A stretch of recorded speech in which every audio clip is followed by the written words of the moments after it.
오늘은 디모데후서 3장의 말씀을 통해서요, 풍성한 삶의 시작, 말씀으로 온전하라, 풍성한 삶의 시작, 말씀으로 온전하라 라는 제목으로 은혜를 나누고자 합니다. 우리는 지난 주일부터 은혜의 보좌로 나아가는 삶 가운데 특별히 세 가지 중요한 가치에 대해서 함께 이야기를 나누고 있는데요, 기억나시죠? 네, 우리 현수막에 있습니다. 기억이 안 나시면 성도님들이 보시기에 오른쪽, 제가 보기에 왼쪽 현수막에 있는 세 가지 중점 사항이 있는데요, 우리 함께 큰 소리로 읽어보겠습니다. 시작. 예배 중심, 말씀 중심, 기도 중심. 아멘. 말씀, 기도, 그리고 특별히 예배 가운데 하나님께서 역사하여 주셔서 우리가 은혜의 보좌로 나아가는 그 풍성함이 있기를 주님의 이름으로 축복합니다. 그런데 지난 한 주 어떠셨나요? 예배의 중심의 삶을 사셨습니까? 이렇게 자신이 없으시면 안 되는데요, 예배의 중심으로 사셨는 줄로 믿습니다. 근데 그 예배의 삶이 어떠한 삶이었을까요? 산 제물이 되는 삶의 예배를 드리는 그러한 예배 중심의 삶이었습니다. 근데 한 주간 살아오시니까 어떠셨나요?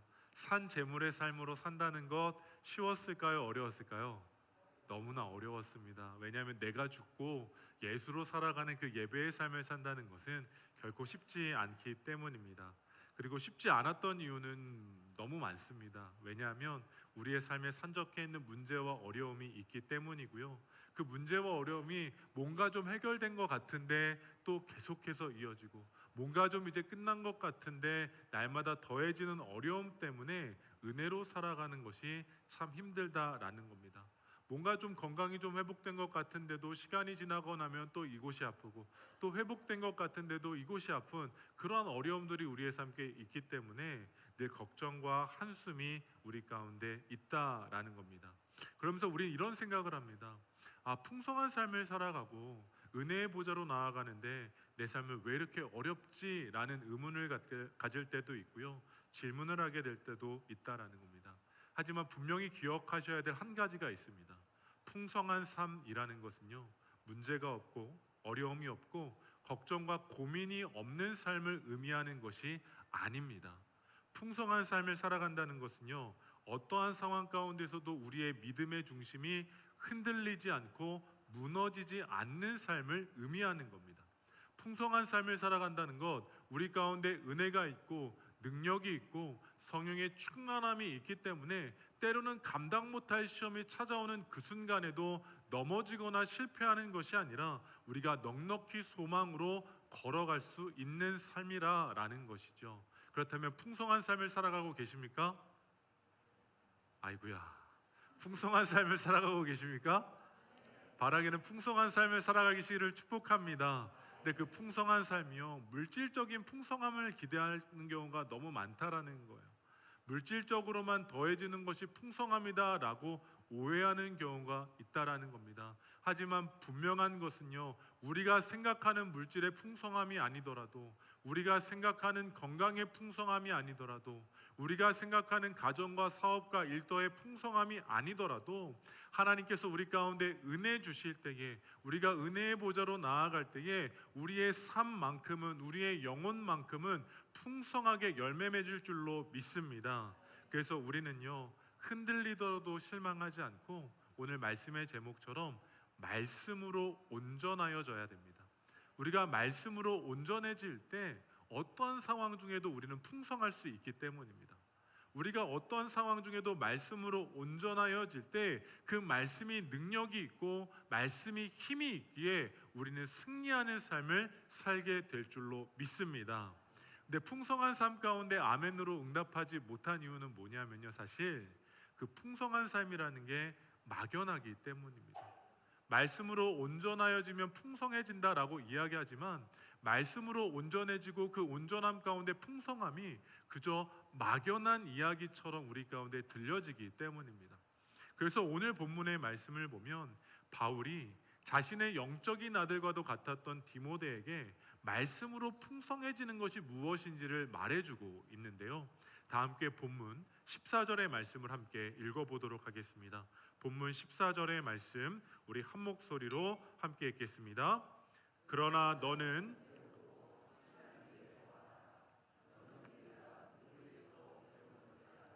아멘. 바울이 이야기하고 있는 이때는요, 당시의 사람들이 말세의 혼란 가운데 살아가던 시대였습니다. 그 당시의 사람들도 시대가 말세다라는 생각을 갖고 혼란 가운데 살고 있었고, 거짓된 가르침, 속임수, 사람을 넘어뜨리는 외적인 경건과 같은 것들이 만연한 시대였습니다. 그런데 그 시대를 살아가고 있던 디모데에게 영적인 아버지였던 바울이 이야기하는 겁니다. 그러나 너는 배우고 확실한 일에 거하라라고 이야기하고 있다라는 것이죠. 이 말씀의 의미는 무엇일까요?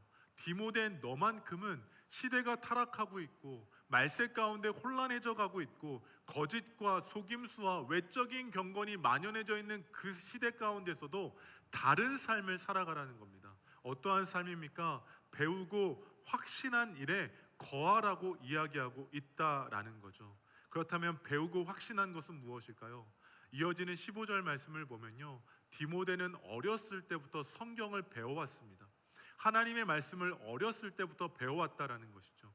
그리고 바울을 통해 복음을 접했습니다.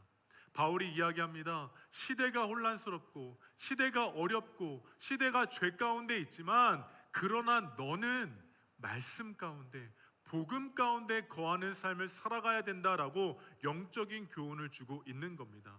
근데 여기서 거하라 라는 것은 어떠한 의미일까요? 원어적으로 보면 계속해서 끝까지 머무르라는 의미입니다. 계속해서 끝까지 머무르라 라는 의미라는 거죠. 시대가 혼란스럽습니다. 시대가 타락하고 있습니다. 그러나 디모데, 너는 말씀과 복음을 통해서 계속해서 거하라, 계속해서 머물라, 끝까지 머물러 있어야 된다라고 가르쳐주고 있는 것이죠. 이것은 결국 한 번의 은혜에 머무르는 것이 아니라 날마다 은혜의 자리로, 날마다 말씀의 자리로, 날마다 복음의 자리로 거하는 삶을 살아가야 된다라는 말씀입니다. 그리고 이 말씀은 오늘을 살아가는 우리에게도 동일하게 바울이 전해주고 있습니다. 이 시대가 어떨까요? 너무나도 죄가 만연해 있습니다. 우리가 상상도 못할 일들이 벌어지고 있죠. 뉴스를 보다 보면 과연 이게 정말 사람이 할 수 있는 일인가? 정말로 사람이라면, 양심이라면, 인격이 있다면 이런 일들을 벌일 수 있을까라고 생각되는 일들이 너무나도 쉽게 벌어지고 있습니다. 그리고 이 시대 가운데 사람을 속이고 넘어뜨리고 정말로 사람을 해야 하는 일들이 너무나도 쉽게 만연해져 가고 있죠. 그런데 성경은 우리에게 이야기하고 있습니다. 시대가 그렇지만 그러나 우리는 말씀 가운데, 복음 가운데 끝까지 거하는 삶을 살라고 요청하고 있는 겁니다. 시대가 어떠할지라도 그러나 우리는 그러한 삶이 아닌 복음의 삶을, 말씀의 삶을 살라고 요청하고 있는 것이죠. 그러나 라는 단어에 주목하셔야 됩니다. 세상과 다른, 그러나 나는 복음의 삶을 살아간다. 시대가 어떠한 삶을 살아가던, 시대가 얼만큼 변질되던, 시대가 세상의 방법 가운데 어떠한 삶을 살아가던 관계없이 그러나 나는 말씀과 복음 가운데 거하는 삶을 살아가겠다라고 결단할 수 있는 우리 성도님들 되시기를 주님의 이름으로 축복합니다. 그러나 나는 다른 삶을 살아간다는 것이죠. 그러나 나는 시대 가운데 편승되지 않고 말씀과 복음으로 살아가겠다라고 고백하고 있는 겁니다. 그런데 이 말씀은 이 자리에서만 이루어져서는 안 됩니다. 이 자리에서만 그러나 나는 말씀으로 살겠어, 그러나 나는 복음으로 살겠어 라고 말하고 끝나는 것이 아니라 우리의 삶의 현장 속에서도 날마다 이어져 갈 때 우리의 삶이 풍성하게 될 줄로 믿습니다. 왜 그럴까요? 요즘 청년 세대의 삶을 보면요, 성도님들이 생각하는 것 이상으로 자기 관리가 철저합니다. 믿기지 않으시죠? 우리 자녀들의 삶을 보면 관리를 하나도 안 하는 것 같은데 청년 세대들을 보면 나름 관리가 철저합니다. 왜 그러냐면 요즘 청년들을 보면 운동에 있어서만큼은 진심으로 합니다. 헬스, 수영, 테니스, 러닝, 실내 클라이밍 등 여러 가지 운동에 있어서 정말 열심을 다하고 있어서요, 남녀를 불문하고 우리가 보는 운동선수와 같은 몸을 가진 청년들이 많아지고 있습니다. 청년들이요, 직장 생활을 하고 학업에 열중하느라 지칠 만도 한데 지친 몸을 이끌고 운동을 하는 경우가 상당히 많아지고 있습니다. 그리고 꾸준히 운동함을 통해 몸이 변화되고 삶이 회복되는 것이죠. 근데 그것이 가능한 이유는요, 하루 한 번 마음이 내킬 때 운동을 했기 때문에 그러한 몸의 변화를 경험할 수 있는 게 아니라 힘들고 어려운 순간에도 지속적으로 운동의 자리로 나아가기 때문에 육신의 변화와 삶의 변화를 경험하게 되는 겁니다. 이 말은 뭘까요? 영적인 삶에 있어서도요, 우리의 인생 가운데 영적인 근육이 더해지기 위해선 그저 주일에 한번 예배드리고 은혜 받는 것으로 변화되는 것이 아니라 삶의 현장 속에서도 말씀을 통해 온전하여져 갈 때, 말씀과 복음 안에 거하는 삶을 살아낼 때 우리의 삶이 변화되어진다라는 겁니다. 왜 변화가 없을까요? 주일에 한 번으로 만족하기 때문입니다.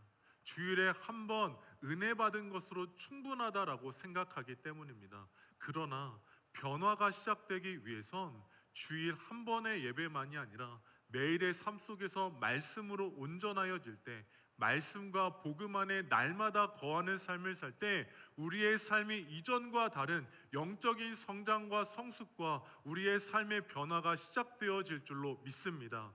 그것이 우리의 삶이 되어야 한다는 것이죠. 아니야, 나는 주일 한 번만으로 만족해, 이런 만족함으로 머물러 계셔서는 결코 안 됩니다. 오늘 은혜를 누렸다면 삶의 현장 속에서도 동일하게 말씀과 복음 앞에 거하게 된다면 분명히 성령께서 말씀으로 우리 안에 임재하여 주셔서 우리의 삶이 새로워지고 우리의 가정이 변화되고 우리의 삶의 영역 가운데 하나님께서 하시는 놀라운 일들이 이루어지게 될 줄로 믿습니다. 세상이 어떠할지라도 그러나 나는 말씀으로 산다. 세상이 어떠할지라도 그러나 나는 복음 안에 거하는 삶을 산다라고 결단하며 선언하는 우리 성도님들 되시기를 주님의 이름으로 축복합니다. 그리고 그 하루의 삶이 날마다 쌓여져 갈 때, 그 하루하루의 삶이 우리의 인생 가운데 더하여 갈 때 분명히 주님께서 약속하신 그 풍성한 은혜의 삶이 우리의 삶 가운데 이루어지게 될 줄로 믿습니다. 그리고 그러한 삶을 살아가다 보면 어떠한 역사가 일어나게 될까요? 바울은 말씀과 복음 안에 거하라 라고 이야기한 이후에 어떠한 결과가 주어지는지를 15절 말씀에서 이야기하고 있습니다. 다 함께 본문 15절의 말씀을 함께 읽어보겠습니다. 또 어려서부터 성경을 알았나니 성경은 능히 너로 하여금 그리스도 예수 안에 있는 믿음으로 말미암아 구원에 이르는 지혜가 있게 하느니라. 아멘. 우리가 세상이 어떠하든지 말씀과 복음 안에 거하는 이유는 15절의 말씀에 답이 있습니다. 왜 말씀과 복음 안에 거해야 합니까? 그 안에 구원에 이르는 지혜가 있기 때문입니다. 우리가 말씀과 복음 안에 살아가는 것은요, 단순히 나의 만족을 위한 삶이 아니라 그 말씀 가운데 세밀하게 담겨져 있는 그 구원에 이르는 지혜를 얻게 하기 위함인 것입니다. 그렇다면 우리 스스로에게 질문을 던져보아야만 합니다. 나에게는 구원에 이르는 지혜가 있는가? 정말 나에게는 주님께서 물어보실 때 구원에 이르는 지혜를 소유하며 살아가고 있는가 점검해 보시기를 바랍니다. 마음으로만 대답하셔야 됩니다. 구원에 이르는 지혜가 있으십니까? 마음으로 아멘으로 하신 줄로 믿습니다.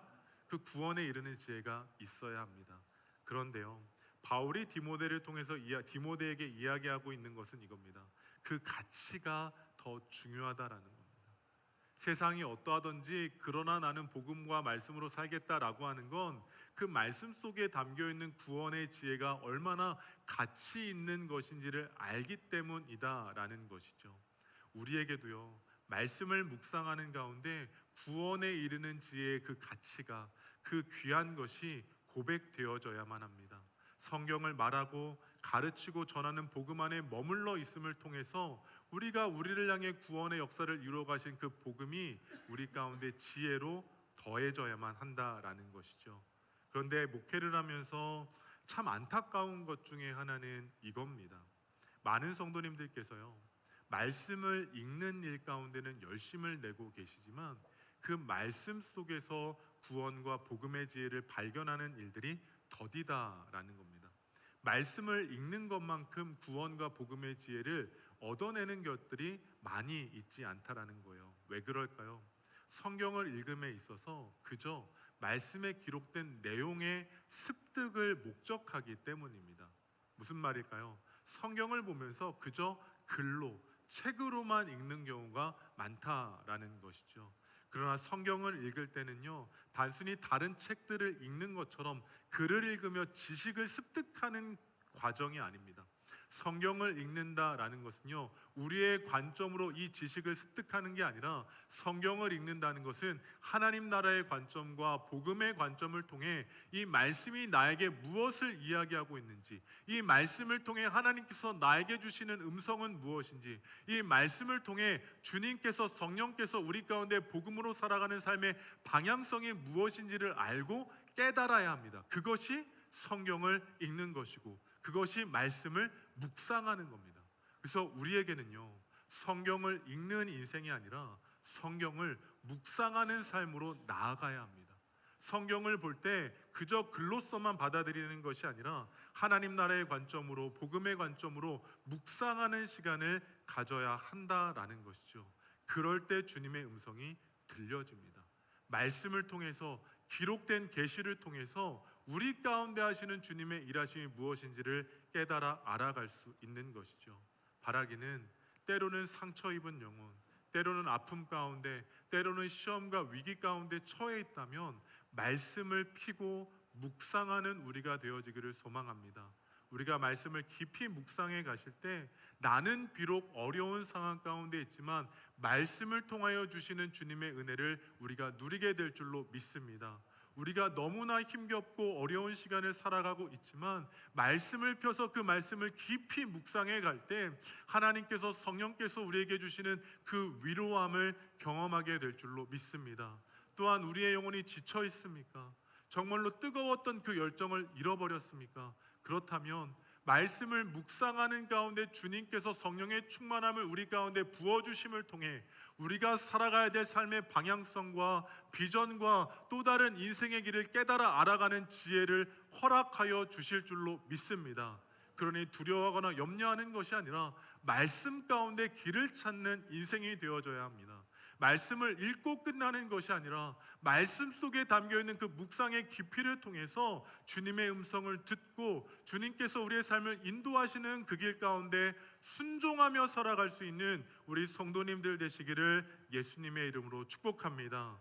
그럴 때 우리 삶의 변화가 시작됩니다.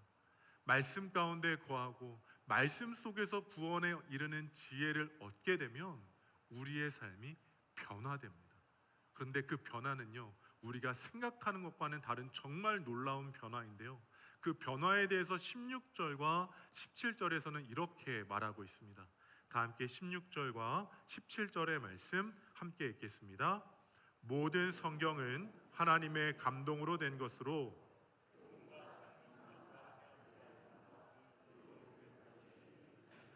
이는 하나님의 사람으로 온전하게 하며 모든 선한 일을 행할 능력을 갖추게 하려 함이라. 아멘. 말씀은 어떻습니까? 하나님의 감동으로 지어진 것이기 때문에요, 교훈과 책망과 바르게 함과 의로 교육하기에 유익하다라는 겁니다. 그러니까 모든 것이 말씀 가운데 담겨 있다는 거예요. 우리의 삶의 교훈, 우리의 삶 가운데 죄된 연약한 것이 있다면 책망, 또한 바르게 되어지는 회복, 또한 우리가 날마다 교육함으로 더해지는 모든 것들이 어디에 담겨 있다고요? 하나님의 말씀에 담겨 있다라는 겁니다. 그래서 우리가 말씀을 묵상하는 가운데 정말로 놀라운 통찰력과 삶의 방향성과 삶의 길들을 발견할 수 있는 이유가 여기에 있다라는 겁니다. 그런데 성경은 한 걸음 더 나아가서 우리에게 이렇게 이야기해주고 있어요. 말씀을 통해 우리가 교훈을 받고 우리가 교육되어지면 이것을 통해 17절 말씀, 하나님의 사람으로 온전하여지게 된다라는 겁니다. 말씀으로 어떻게 된다는 거예요? 온전케 되어진다라는 겁니다. 바라기는 하나님의 말씀을 묵상하는 우리 모두의 삶이 하나님 앞에 온전하여지기를 주님의 이름으로 축복합니다. 기대되지 않으십니까? 말씀을 묵상하는 가운데 그 말씀이 들려지고요, 그 말씀의 능력을 통해 우리의 삶이 하나님 보시기에 온전하여진다라는 겁니다. 그런데 그 온전함에 대해서 오해하시면 안 됩니다. 그 온전함은요, 완벽함을 이야기하는 게 아닙니다. 아, 말씀을 보면 우리가 온전하여지는데 그럼 완벽해진다라는 거구나라고 이야기하는 것이 아니고요. 성경이 이야기하고 있는 이 말씀의 온전함이란 적격화된, 적합화된 것을 의미합니다. 원어적인 의미로요, 적합하다라는 의미를 갖고 있습니다. 다시 이야기하게 보겠습니다. 우리가 말씀을 묵상하고 말씀의 능력을 경험하면 하나님께서 우리를 통하여 일하시는 그 일에 적합하여진다라는 겁니다.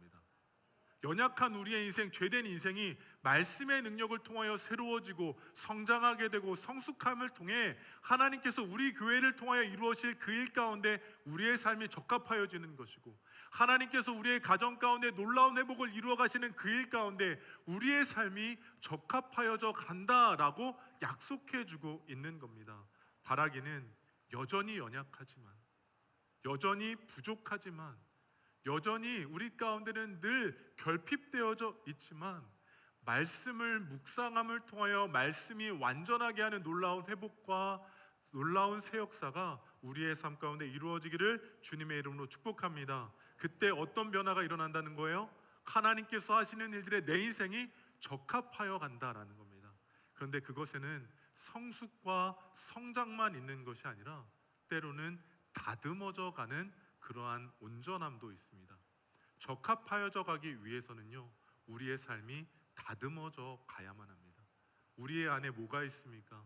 때로는 은혜를 받지만 정말로 하나님의 일에 적합하지 않은 분노와 시기와 정말로 말할 수 없는 그 죄된 것들이 있지 않습니까? 정말로 교회 안에서는 비추어지지 않는, 정말로 우리의 삶의 자리에서 정말로 우리가 혼자 있을 때 주님 가운데 일하기에 적합하지 않는 삶의 모습과 우리의 마음의 생각과 우리의 육신의 소욕들이 있지 않습니까? 그것들이 어떻게 되는 겁니까? 말씀을 통해 다듬어져 가는 겁니다. 말씀을 묵상함을 통해, 아 그래, 하나님께서 내 인생 가운데 원하시는 것은 이 모습이 아니지, 내 삶을 내려놓고 포기하고 겸손함 가운데, 순종함 가운데, 순복함 가운데 나아가는 것이 말씀을 통해 다듬어지는 그 적합해져가는 온전함이다라는 사실이죠.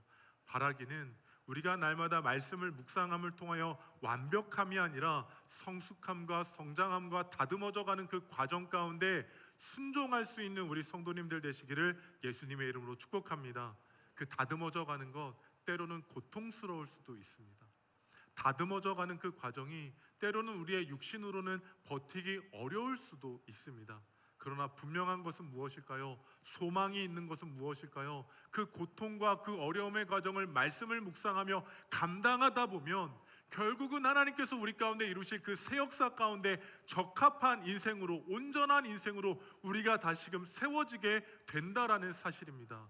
바라기는 그 소망과 기대를 갖고 말씀을 묵상하는 가운데 말씀의 능력으로 온전하여지는, 하나님의 역사 가운데 적합하여지는 우리의 삶과 우리의 가정과 특별히 자녀 세대 되어지기를 주님의 이름으로 축복합니다. 날마다 말씀을 묵상하며 비추어 보시는 거예요. 말씀을 묵상하며 내 인생을 주님께로 가까이 나아가는 겁니다. 그럴 때 우리의 삶을 내어드림을 통해 예수 그리스도의 십자가 복음의 능력이 우리 가운데 더하여지고, 때로는 말씀을 묵상하며 주님을 더욱 닮아가고, 때로는 우리의 삶에 불필요한 것들을 내려놓고 포기하는 그 순종과 거룩함의 정결함을 통해 하나님 중심의 삶을 살아갈 수 있는 우리의 인생이 되어질 줄로 믿습니다. 풍성한 삶 무엇일까요? 결국 말씀으로 온전하여짐을 통해 우리가 하나님의 역사에 참여하게 된다라는 겁니다. 지금은 비록 우리가 연약하고 부족하지만 말씀을 깊이 묵상함을 통해 주님의 음성을 우리가 듣고, 우리가 성장해야 될 것은 성장하고 성숙해져야 될 것들은 성숙해져가며, 때로는 포기하고 다듬어야 될 것들은 다듬어감을 통해 하나님께서 사용하시기에 적합한 인생을 통해 우리의 삶이 날마다 풍성케 되어지는 은혜를 누리게 될 줄로 믿습니다.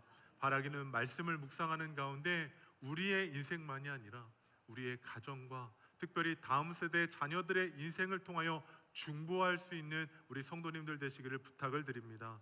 우리의 가정이 변화되어져야 합니다.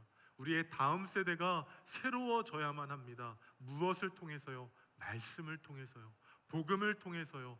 말씀과 복음의 온전함을 통해 우리만이 아니라 가정과 다음 세대가 회복되어진다면 하나님께서 우리의 삶과 가정과 자녀 세대를 통해 이 땅 가운데 온전한 하나님의 나라를 이루어 가실 줄로 믿습니다.